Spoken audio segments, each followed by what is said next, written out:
Hello everyone, welcome back to my YouTube channel mysterious stories. और मैं आप लोगों के सामने हॉरर स्टोरी शेयर करना चाहता हूँ, जो कि मेरे साथ कुछ बीते पल, गुजारे हुए पल। कहते हैं ना कि इस दुनिया में अगर भगवान है तो शैतान भी है। और बहुत से लोग ऐसे हैं जो भूत प्रेत में विश्वास नहीं रखते हैं, और शायद मैं भी उनमें से कुछ एक था। मुझे भी आज तक कभी भूत प्रेत से कोई रिश्ता नहीं था। मैं समझता था कि भूत प्रेत नाम का कोई चीज़ होता ही नहीं है। फिर एक दिन यूँ हुआ कि जस्ट मेरे घर से 3 से 4 किलोमीटर दूर एक घर है। उस घर पे एक लड़की रहती थी। मैं उसका नाम तो मेंशन नहीं करना चाहता हूँ, वो फैमिली के बारे में। वो लड़की किसी आत्मिक दुर्घटना के कारण वो उसने सुसाइड कर लिया था। उसके फैमिली प्रॉब्लम में सुसाइड कर लिया था। वो लड़की मेरी दीदी की सबसे बेस्ट फ्रेंड थी। तो मेरी दीदी की सबसे बेस्ट फ्रेंड थी वो लोग साथ में रहती थी, साथ में खेलती थी। और जिस वक्त उस लड़की ने सुसाइड किया था, उस वक्त मेरी दीदी यहाँ पे थी भी नहीं, जहाँ पे हम लोग जिस प्लेस पर रहते हैं, इस प्लेस में मेरी सिस्टर थी भी नहीं। और उसको पता भी नहीं था कि वो लड़की ऐसे ऐसे सुसाइड कर लिए, जो कि इसकी बेस्ट फ्रेंड थी। तो फिर जिस वक्त हम लोग उसके घर गए हुए थे, उसके घर में देखा कि लड़की पड़ी हुई है, सुसाइड कर ली है। एक्चुअली उसने फांसी लगा लिया था। तो सारा काम, उस लड़की का पोस्टमार्टम वो आई, कोई दिक्कत नहीं था, फैमिली में कोई परेशान नहीं था, कोई टेंशन नहीं था। पर क्यों सुसाइड की थी इसका बात का तो पता नहीं चला था, उसको फैमिली प्रॉब्लम था। एक्चुअली चलिए मैं उनसे बात को शेयर नहीं करना चाहता हूँ। और हुआ ये था कि उसके सुसाइड करने के बाद मैं 6 से 7 महीना बाद मेरी दीदी जब भी घर पे सोती थी, या फिर जब भी घर पे एक रूम पे अकेले रहती थी, एक ही चीज़ बोलती थी कि डर लग रही है, डर लग रहा है, डर लग रहा है, वो आ रहा है, कभी मेरा गला दबा रहा है। तो मेरे पापा वो सब में तो कभी यकीन नहीं किया करते थे कि भूत प्रेत भी होते हैं। तो मैं अपनी सिस्टर को लेके भगवान के रूम में बैठा देता था, तो बोलते भगवान का जाप करो तो फिर सब नॉर्मल हो जाएगा। तो ऐसे करती थी, जैसे जाप भगवान का जाप करती थी, सब तो नॉर्मल हो जाता था, कोई टेंशन नहीं होता था। फिर अगले दिन कोई नहीं होता था। तो धीरे धीरे ये सब तो बात थोड़ा बहुत नॉर्मल ही था, ऐसे में तो कोई हैंडल नहीं हुआ था। लेकिन बात ये कि एक दिन अमावस्या का टाइम था। उस वक्त मेरी छोटी दीदी मेरी बड़ी दीदी के ससुराल में थी। तो अचानक से मेरी बड़ी दीदी मुझे घर पे गोविंदपुर में, मतलब मेरे घर पे फ़ोन करती है कि सुनो ना, थोड़ा आ जाओ ना। मतलब वो रेखा अजीब टाइप की हरकत कर रही है। तो हम लोग सोचे कुछ नॉर्मली होगा, तो फिर गया उसके, मैं अपनी दीदी के ससुराल गया। वहाँ पे मैंने जो देखा है, आंखों देखे आप लोग यकीन न करोगे। अपने मुंह से मैं बोल रहा हूँ, शायद मेरे रूह तक रोंगटे खड़े हो जा रहे हैं। अजीब से, कहते हैं ना, आदमी काल्पनिक घटना, अजीब सी हरकत, उनका भेष पूछ, बाल उल बने, आँख लाल हो जाना, अजीब सी बात कर रही थी। खाली एक ही चीज़ बोल रही थी कि मुझे घर जाना है, मैं वहाँ से आई हूँ, मैं वो हूँ, मेरा नाम ये है, मुझे घर देखना है, चलो मुझे मम्मी पापा को दिखाओ। मैं तो फिर उसको तो फिर जैसे तैसे अपने घर लेकर आया, जहाँ पे मैं रहता हूँ, जिस प्लेस में हम रहते हैं, वो प्लेस इसको तो लेकर आए यहाँ पे। फिर हुआ यूँ कि एक दिन रात को ऐसे ही सब पूरा डर, माहौल इतना ये हो गया था, इतना सबके अंदर डर घुस गया था कि मेरा जो कंप्लीट फैमिली था, सब लोग एक साथ रहने लगे। सब मेरे चाचा जी थे, इसके बाद मेरे और एक चाचा आए हुए थे, फिर मेरे पापा मम्मी, सब लोग साथ ही में रहते थे। मेरी दीदी को भी साथ ही में रखना पड़ता था। और वो करती थी क्या कि रात जैसे ही रात 9 10 11 बजता था, 11 बजने के बाद वो हाथ को ऐसे ऐसे ऐसे, मतलब अजीब टाइप का बिहेवियर, हाथ ऐसे ऐसे रोंग, मतलब क्या बताऊँ अब, रोंगटे वोंगटे सब खड़े कर लेती थी। ऊपर से पूरा रोने लगती थी कि हाँ, हम उसको, मुझे अकेले ठीक नहीं लग रहा है, हम उसको मार देंगे, हम उसको ले जाएंगे अपने साथ, हम लोग साथ में खेलेंगे, उसको हम बहुत मिस करते हैं। पूरा मेरी दीदी के साथ मतलब अजीब टाइप का बिहेवियर, कभी कभी ब्लेड लेती थी, हाथ काट लेती थी, बोलती थी कि नहीं, मुझे इसको साथ में ले जाना है, मैं अकेले, मुझे मन नहीं लग रहा है। तो फिर पापा बोले कि तुम अपने, जब जहाँ सुसाइड की हो, तुम मेरे घर पे क्या करने आई हो, तुम अपने घर चल जाओ। तो बोलते नहीं, वो मेरी दोस्त है, मैं उसको लेके जाऊंगी, मैं नहीं रहूँगी उसको, मुझे अकेले ठीक नहीं लग रहा।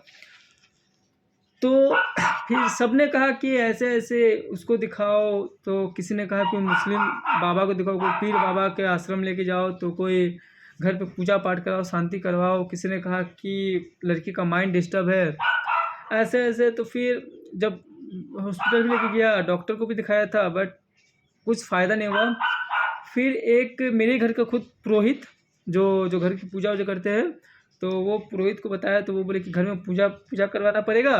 तो ऐसे ऐसे 10-12 हज़ार पैसा खर्चा हो गया। चलो सब ठीक है। तो घर पे पूजा पाठ हुआ, तो पूजा पाठ तो हुआ, कुछ 1 से 2 दिन नॉर्मली लग रहा था। बट जब मैं अपने घर आता था और अपने जैसे मैं अपने घर पे रूम में जाता था, तो एक अजीब सा मतलब फील होता था कि ऐसा लगता था कि घर पे अब भी कुछ है, अब भी कुछ है। डर जो रहता था अंदर से, वो डर अंदर से बना हुआ रहता था। तो फिर मम्मी पापा को बोलता था कि मम्मी एक डर सा अजीब सा लगता है कि हाँ, घर पे आज भी कुछ ना कुछ साया इस घर पे मौजूद है। बट जब पूजा पाठ हो गया तो कोई इतना माइंड नहीं करता था कि चलो पूजा पाठ हो गया तो क्या टेंशन है, कोई तो दिक्कत नहीं है। ठीक आप अमावस्या की रात थी, रात के 12-20 हो रहा था। अचानक से वही चीज़ फिर से घटने लगी। फिर से मेरी दीदी वो पूरा रोने लगी, रोते रोते बोली कि मैं आज उसको लेके जाऊंगी, मुझे अच्छा नहीं लग रहा, हम उसको लेने आए। तुमको क्या लगता है कि घर में पूजा पाठ करने से हम चले जाएंगे? हम गए नहीं थे, तुम लोग देख रहे थे। फिर मैं उसको मार के अब मैं इसको ले जाना चाहता हूँ। उसके बाद तो फिर हम दोनों सब पूरा फैमिली रातों रात फिर गए। एक यहाँ पे मौलवी जी थे, वो कहते हैं कि मौलवी का जो उनका जो मुंह से बोला हुआ जो शब्द है ना, जो एक पानी देता है, वो पानी पे जो मुंह से वो जो अपने जो जो फूकते हैं, वो आँख में जो पानी मार देते, जो मतलब कोई भी शैतान भाग जाता है। उसको मैं यकीन नहीं करता था, लेकिन जब मैंने देखा कि जब मैं उसको लेके गया था, जस्ट हमारे घर से कुछ दूर महाराजगंज एक जगह है, यहाँ पे मौलवी है, तो वहाँ पे लेके गया था। तो वो क्या किए, अपना पूजा पाठ जैसे मैं उसको मतलब दरगाह में जैसे मैं अपनी दीदी को लेके गया, तो साफ साफ मौलवी ने कह दिया कि उसको मैं क्या करूँगा, वो तो है ही नहीं कोई अंदर में, तो उसके अंदर में तो कोई शैतान नहीं है कि मैं कुछ करूँगा। एक काम करता हूँ, ये लीजिए दरगाह का पानी, जैसे ही कुछ प्रॉब्लम हो उसके आँख में छींक दीजिएगा, वो चला जाएगा। तो फिर ऐसे हुआ, जैसे पानी, वो दरगाह का पानी हमने ले लिया और हम अपने घर आ गए। जैसे ही कुछ प्रॉब्लम होता था तो इसके आँख में देता था, वो पूरा रोने लगती थी, पूरा चिल्लाने लगती थी, नहीं नहीं नहीं छोड़ो, आँख लहर रहा है। तो फिर ऐसे ऐसे करके तो कितना दिन चलेगा, 10 से 12 दिन, 15 दिन, 1 महीना। दीदी को भी तकलीफ होता था, बहुत ज़्यादा दुबला पतला गया था, आँख पूरा लाल हो गया था।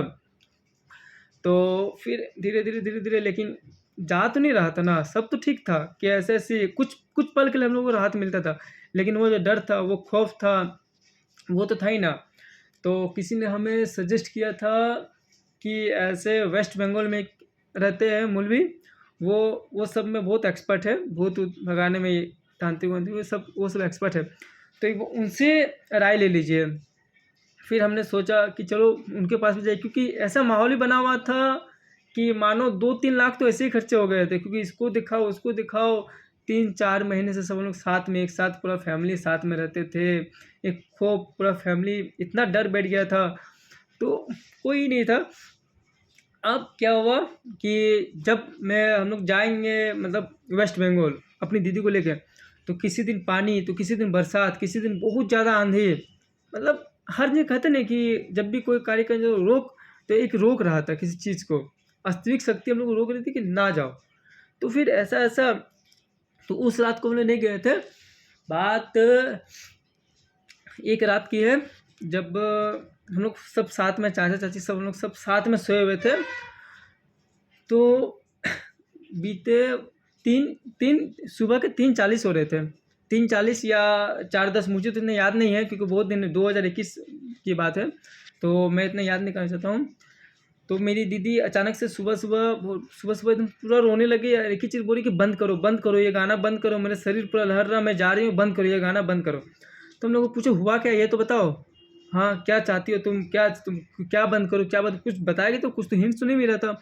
सिर्फ वो रो रही थी, सिर्फ रो रही थी कि बस बंद करो, पूरा शरीर लहर रहा, बंद करो।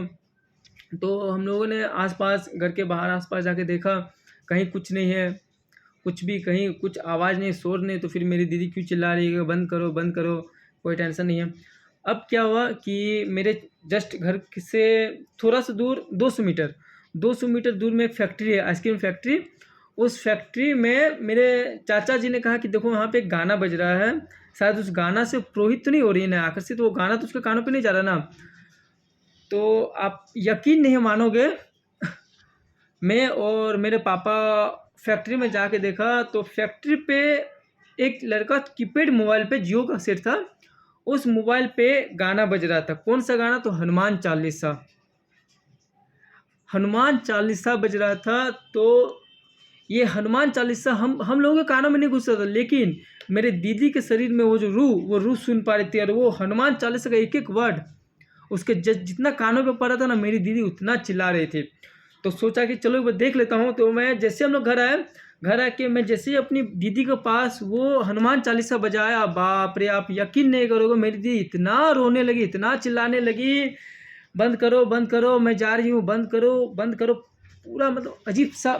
अब क्या हुआ कि मेरी दीदी पूरा चिल्लाने लगी, बंद करो, बंद करो, बंद करो। तो हम लोग समझ गए थे कि कहते हैं ना, भूत पिचास निकट नहीं आवे, महावीर जब नाम सुनावे, नासे रोग मिटे सब पीरा, जय जय जय हनुमत बलबीरा। सच्ची कहा है। जहाँ पे बजरंगबली का नाम हो ना, उस जगह शैतान का साया भी टिक नहीं सकता।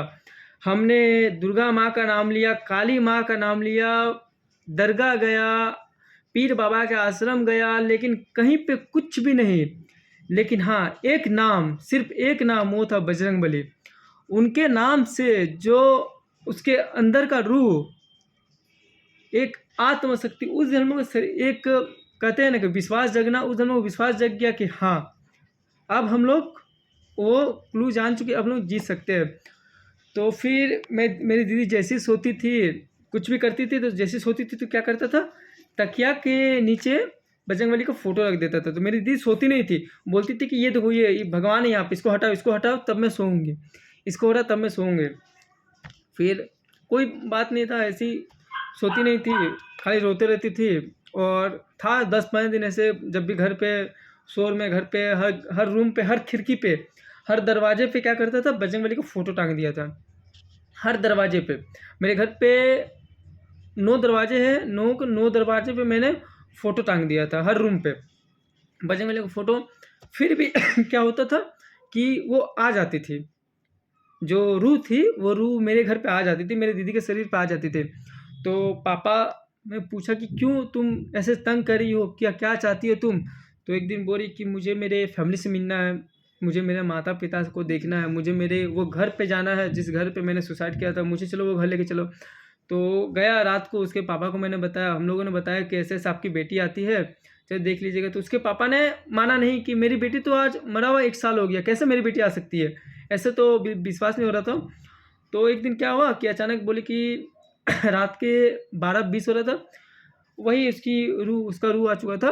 तो हम गए उसके घर की, उसके पापा को लेकर आए, बोले चलिए आपकी बेटी आई हुई, चलिए आप देख लीजिएगा। उसके पापा को जब मैं अपने घर पे लेकर आया, तो उसके पापा देखिए, बोलते अरे पापा कैसे हो, सब ठीक ठाक है? तो उसके पापा भी यकीन कर लिए कि हाँ ये तो वही है। अब तो उसके पापा भी समझ चुके थे। उसके पापा ने कहा कि बेटी तुम तो मर चुकी है, तुम तो जा चुकी, अब क्यों दूसरे की बेटी को परेशान कर रही हो, बताओ क्या मिल रहा है, चले जाओ तुम जहाँ से आई हो, अब क्या चाहती हो? तो फिर वो बोलने लगी कि मुझे मम्मी को देखना है, मुझे मेरे घर पे जाना है, जिस घर पे मेरा बीता पल गुजरा है, मुझे वो घर देखना है, कैसा है, कैसे सब माहौल है, दीदी कैसी है। तो फिर रात को ही उसके पापा, मेरे पापा, फिर मैं, चाचा, सिर्फ सब लोगों ने मिल के, और मैं अपनी बहन को लेके गया उसके घर। अब क्या हुआ है, यकीन नहीं मानोगे, वो उसके घर जाके वो अजीब सा, कभी ज़मीन छू रही है, कभी देख रही है अपने घर को, ऐसे ऐसे एकदम पूरा गौर से देख रही है कि अरे ये तो मेरा घर कितना बदल गया है, घर पे सीमेंट लग गया है, मिट्टी का घर था, इतना कुछ हमको बताया भी नहीं, अजीब से बिहेव करने लग गई थी घर पे। तो फिर तो मैं हम लोग उसके घर गए, वो अजीब से घर पे तो बिहेव, अब मानो कि बिहेवियर कुछ इस तरह था कि मैं आंखों तले अब तो बता नहीं सकता मैं आप लोगों को कुछ। वो अपने ऐसा रिएक्शन था, ऐसा पल था, कुछ भी अपने एहसास मैं बता नहीं पा रहा हूँ। वो रिएक्शन, वो अजीब सा, मतलब एक डर बना हुआ था। सब एक साथ फैमिली का रहना, उसके घर पे गया हुआ था, वो उसका बिहेवियर तो ठीक, वो अपने फैमिली से मिला, वो अपने घर को देखी, और हम लोग उसको साथ पे लेकर आए थे। तो मेरी दीदी ने एक चीज़ कहा था कि एक काम करना, अगर मैं जैसे ही उसके घर से मैं निकलूँ, तू मुझे कस के पकड़ लेना, वरना वो मुझे मार देगी। तो ऐसा तो मम्मी ने कहा था कि ठीक है पकड़ के रखूँगा। तो जैसे ही वो अपने उसके घर से उसके आँगन से जैसे ही बाहर निकला, बिल्कुल ऐसा ही हुआ कि वो उसको ढकेल दी। तो हम लोगों ने मेरी दीदी को पकड़ लिया और फिर दीदी को घर लेकर आया। घर पे लाने के बाद सब नॉर्मली होता था। फिर सुबह सुबह में सब ठीक रहता था, शाम होता था, शाम में और वो जब आती थी तो एक अजीब सा डर बना हुआ रहता था। आंखें लाल हो जाना, पूरा अजीब सा बिहेवियर करना, आंख लाल, मैं उसको मार दूंगी, मैं उसको साथ में लेके जाऊंगी, मुझे अच्छा नहीं लग रहा है। सब ये सब देख देख के अजीब। फिर एक दिन जो जिसके बाबा के बारे में जिसने कहा था कि वेस्ट बंगाल जाना पड़ेगा, वेस्ट बंगाल के लिए, तो हम लोग मैं दीदी अपने दीदी को लेके वेस्ट बंगाल के लिए रवाना हुए। तो जिस जिस वक्त हम लोग रवाना हो रहे थे तो कहा था कि भूत कभी नदी पार नहीं करती है, आत्मा प्रेत शैतान वो। तो आत्मा कहा था कि आत्मा कभी नदी पार नहीं करती है। तो सोचा, यकीन हो गया था कि हाँ शायद सच में आत्मा नदी पार नहीं करती है। तो फिर गया, हम लोग जैसे अपनी दीदी को लेके वेस्ट बंगाल के लिए रवाना हुए। तो वेस्ट बंगाल जाने के लिए एक नदी आती है, बड़ी नदी, दामोदर नदी। उस नदी को क्रॉस करना पड़ता है। तो जैसे हम नदी के बीचों बीच गए तो मेरी दीदी का बिहेवियर चेंज हो गया। तो हम लोग समझ गए थे कि फिर से रूह आ चुकी है अंदर। अब क्या हुआ कि दीदी अजीब सा रिएक्शन करने लगी, मानो जैसे वो नदी में कूदकने वाली हो। जस्ट थे आसपास भी बहुत सारे लोग बैठे हुए थे। उन्होंने कहा कि उनको कुछ प्रॉब्लम है। तो हम लोगों ने बात को टाल दिया कि नहीं ऐसा तो कुछ नहीं है, थोड़ा माइंड डिस्टर्ब है। तो वहीं पे एक पास में एक सज्जन बैठे हुए थे। उन्होंने कहा कि नहीं, ऐसा नहीं है कि वो माइंड डिस्टर्ब है, उसको कुछ प्रॉब्लम है, उसके अंदर किसी का साया है। तो हम लोगों ने बता दिया सारा बात। तो उन्होंने कहा कि ऐसे बालाजी मंदिर जाइए, बालाजी मंदिर में है